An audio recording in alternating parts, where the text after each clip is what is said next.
Disiarkan melalui kanal YouTube Diskominfo Banjarbaru, Bincang Buku, dan Roadshow Penulis. Yang tahu buku ini? Ada yang pernah membaca? Bisa angkat tangan? Ada yang tahu? Oh, tidak ada yang tahu buku ini. Alhamdulillah. Jadi kita akan mendengar dulu pemantik diskusi kita pada hari ini, Mbak Wafa Farha. Apa sih sebenarnya yang sudah dipetik dari buku ini? Buku ini tentang apa saja? Nanti selanjutnya akan ditanggapi oleh penulisnya langsung, yaitu Profesor Mujibur Rahman. Bagaimana sebenarnya proses kreatif menulis ini, kemudian berapa lama, dan apa yang ingin disampaikan atau tujuan dari penulis buku Sihir Gawai ini. Kemarin saya baca dan baru saja baca judulnya, itu saya juga sudah sehingga penasaran isinya seperti apa. Yang saya ingin tanyakan, kenapa Bapak bisa memilih judul Sihir Gawai? Kalau dikonotasikannya, sihir itu kan dalam tanda kutip baik gitu ya Pak, membuat masyarakat atau yang menggunakan itu lupa diri, jadi semacam sesuatu yang membuat orang lupa setelah mereka mengetahui. Jadi saya ingin bertanya langsung itu ke Bapak untuk kesempatan, dan apa sih yang melatar belakangi sampai Bapak memilih judul itu gitu. Terima kasih. Saya menulis buku ini bukan menulis buku sebenarnya. Ini hanyalah kumpulan tulisan. Saya menulis di Banjarmasin Pos itu sejak tahun 2009. Tiap Senin tidak pernah absen sampai hari ini. Berapa tahun ya? 12 tahun. Ya, 12 tahun. Anda bayangkan tuh 12 tahun setiap Senin harus nulis. Kalau hanya sekedar menulis, tidak ada motivasi yang lain, tidak mungkin ya. Mungkin melakukan itu. Saya melakukan itu karena menyukai apa yang saya kerjakan. Saya melakukan itu karena merasa apa yang saya lakukan bermanfaat. Jadi ini adalah buku yang kelima yang diterbitkan dari kumpulan tulisan saya di Banjarmasin Pos. Dan kolom saya setiap Banjarmasin Pos itu setiap Senin saya posting di medsos. Jadi bisa dibaca orang di mana saja karena dia diterbitkan oleh Tribun News. Tribun News kan bagian dari Kompas Gramedia. Karena itu juga buku saya alhamdulillah itu diterbitkan oleh Gramedia, ada Kompas ya, karena ada jaringan mereka. Walaupun di review bukunya tetap saja di review ya, apakah ini layak atau tidak.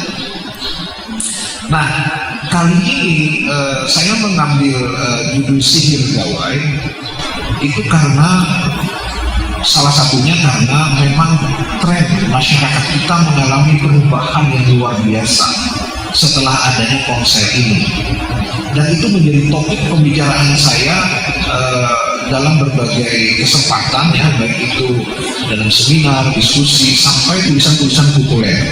Jadi tulisan populer ini tujuannya adalah supaya dibaca oleh masyarakat luas, bukan hanya kalangan terpelajar. Jadi saya kadang berbahagia sekali ketika saya parkir sepeda motor di pasar gitu, itu tukang parkir menegur saya, Pak Mujib ya, kok tahu? Ya saya baca tulisan Bapak. Saya senang sekali. Itu lebih daripada uang bagi saya. Seperti itu. Nah, karena ini tulisan populer dan yang namanya gawai ini adalah sesuatu yang sangat populer, maka saya ambil dia sebagai judul untuk mengingatkan kepada kita bahwa zaman kita mengalami suatu perubahan yang tidak pernah terjadi sebelumnya. Ya, dulu jangankan ponsel, telepon analog saja yang pakai tali itu, yang pakai kabel itu jarang-jarang orang punya di rumah. Zaman saya masih jadi santri seperti Anda, itu hanya orang tertentu yang punya telepon analog di rumah. Tapi setelah tahun 2000, ya, kita mengalami perubahan yang luar biasa ketika kita berkenal dengan ponsel. Kemudian kita berkenalan dengan teknologi Android pada tahun 2007. Baru loh, 2007. Baru sekali. Ya. Tapi inilah yang disebut dengan revolusi industri keempat oleh Schwab, ya. Nah, Schwab ini adalah dia Presiden World Economic Forum. Kenapa ini sangat mengubah kita? Salah satunya karena dia adalah seperti sihir. Rata-rata orang Indonesia itu berjam-jam menghabiskan, orang Indonesia saja sedunia sekarang menghabiskan waktu itu untuk konser. Ada yang pernah menghitung, itu rata-rata lebih dari 200 kali sehari kita mematikan dan membuka konser. Saya pernah menulis, nggak tahu di kolom di sini juga atau di buku sebelumnya, konser itu seperti berhala. Berhala itu adalah sesuatu yang diciptakan oleh manusia dan kemudian manusia tunduk kepadanya. Itu namanya berhala, ya kan? Nah, maka ketika ada survei, kita tidak terkejut. 3/4 dari mahasiswa di Baylor University itu mengaku hal pertama yang dilakukannya setelah bangun tidur adalah membuka konser. Ini sihirnya luar biasa. Kalau zaman dulu orang kekurangan informasi, sekarang ini kita mengalami tsunami informasi. Informasi banyak sekali tapi kita bingung mana yang baik, mana yang buruk, mana yang benar, mana yang salah. Yang bercampur aduk semua ada di situ. Nah inilah kemudian yang mendorong saya untuk memberi judul pokok, tapi judul inti sebenarnya yang kedua itu. Karena ini kumpulan tulisan renungan filosofis sofistik era digital. Karena memang tulisan ini adalah refleksi. Jadi saya melihat kenyataan, saya melihat pengalaman, lalu saya tuliskan dan saya bagikan kepada masyarakat. Tahun ini saya menerbitkan 2 buku, satu ini Sihir Gawai, satu lagi yang setengah ilmiah, judulnya Globalisasi, Islam Banjar, Nusantara dan Dunia. Satu lagi rencana di akhir tahun ini itu yang buku ilmiah, Tasawuf. Kalau yang ini setengah ilmiah saja. Nama saya Firda Jayani Putri. Saya bingung cara menuangkan sebuah rasa dalam sebuah tulisan supaya kita yang menulis dan orang yang membaca tergugah dengan sebuah tulisan. Terkadang rasa yang kita tulis tak tersampaikan dalam sebuah tulisan. Itu bagaimana caranya? Assalamualaikum warahmatullahi wabarakatuh. Nama saya Siti Saraya dan alhamdulillah sekarang sudah duduk di kelas 3 Alia. Saya sempat membaca buku Waka yang berjudul Sihir Gawai, dan di sini saya tertarik untuk menanyakan apa yang menginspirasi Bapak sehingga Bapak dapat menghubungkan antara filosof dan sufi dengan judul karya Bapak yaitu Sihir Gawai. Terima kasih.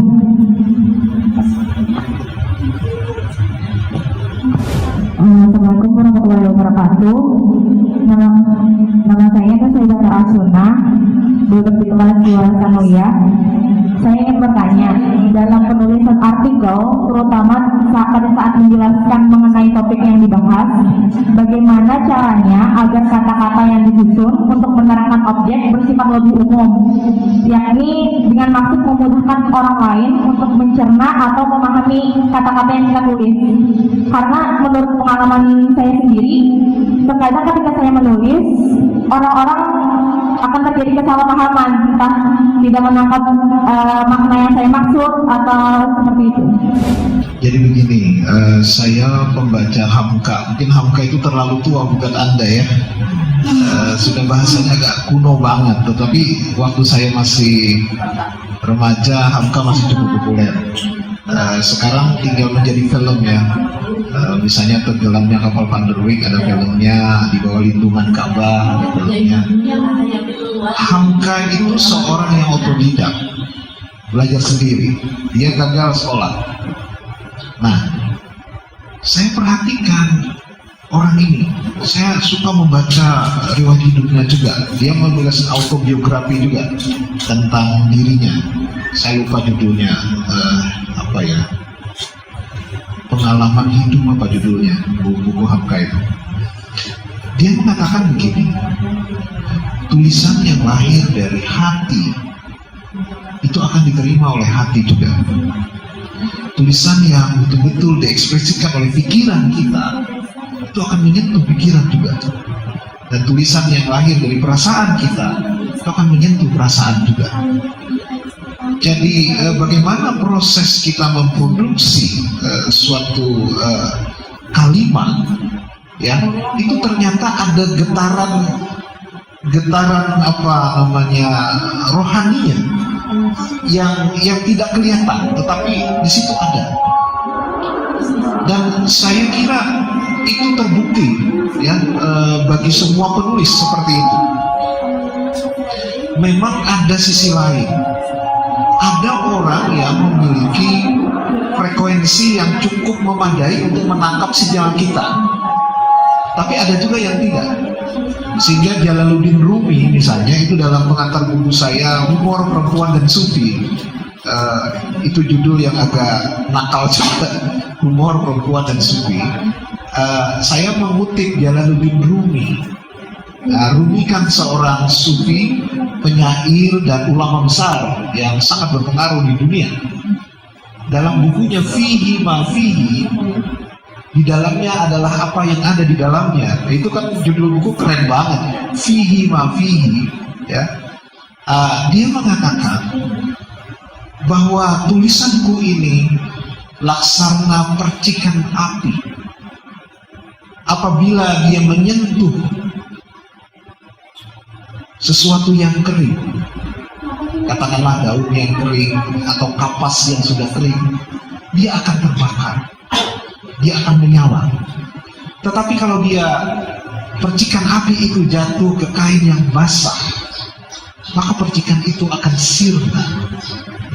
Maka begitulah tulisanku ini, katanya, tergantung kepada siapa yang menerimanya. Ya, kalau yang menerimanya siap, maka dia akan bergetar, dia akan merasakan apa yang disampaikan oleh sang penulis.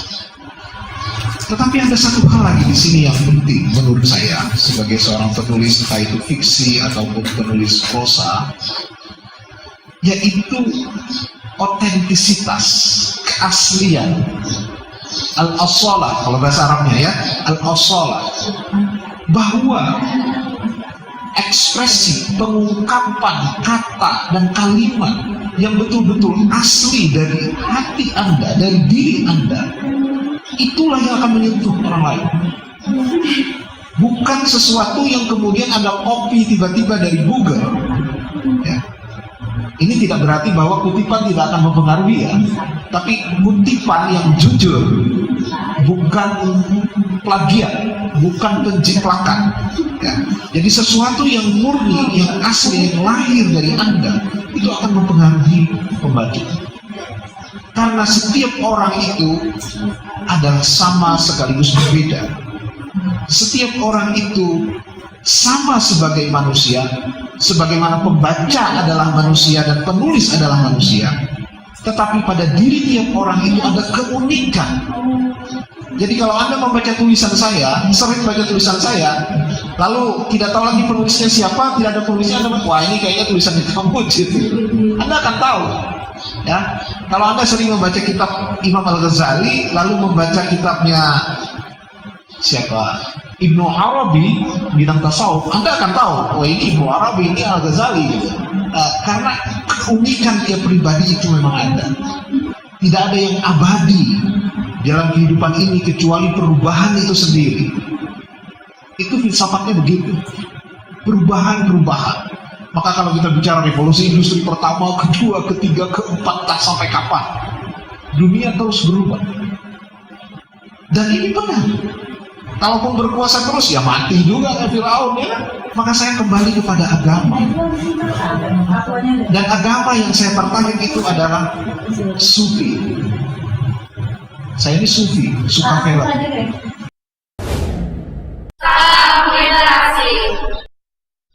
Sebenarnya festival literasi bagian baru 2021.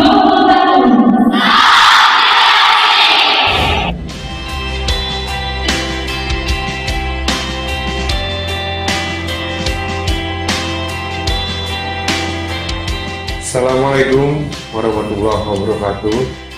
Buku adalah jendela dunia, di mana kita bisa melihat isi dunia tanpa melakukan perjalanan. Cukup dengan membaca sebuah halaman. Ulun Haji Muhammad Aditya Mukti Arifin, Wali Kota Banjarbaru, mengucapkan sukses untuk terselenggaranya Festival Literasi Banjarbaru 2021 dan selamat kepada para pemenang. Salam literasi. Banjarbaru juara. Assalamualaikum warahmatullahi wabarakatuh.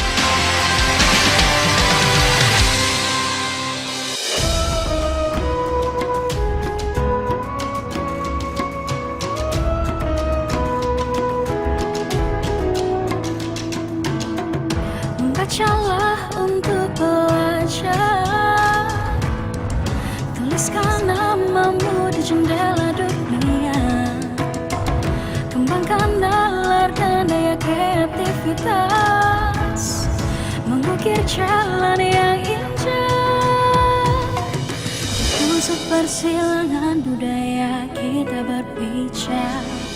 Banjarbaru